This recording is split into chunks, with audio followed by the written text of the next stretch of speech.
నరేంద్ర మోదీ గారి ఆధ్వర్యంలో cabinet committee on political affairs ఒక హిస్టారికల్ డెసిషన్ తీసుకుంది. ఏంటది?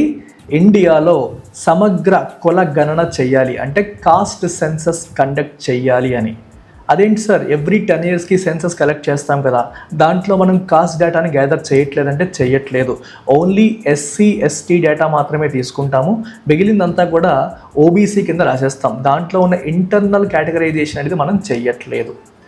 అయితే ఇప్పటి వరకు ఇండియాలో కాస్ట్ సెన్సస్ జరగలేదా అంటే జరిగింది. స్వతంత్రం రాకముందు 1931లో జరిగింది. 1931లో ఉన్న డేటాని ఈరోజు కూడా మనం యూజ్ చేస్తున్నాం.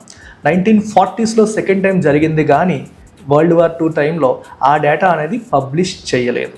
సో ఇప్పటి వరకు 1931లో ఉన్న డేటా మాత్రమే మనం వాడుతున్నాం. సో సమగ్ర కులగణన లేదా కాంప్రహెన్సివ్ కాస్ట్ సెన్సస్ అనేది ఈసారి రెగ్యులర్ సెన్సస్తో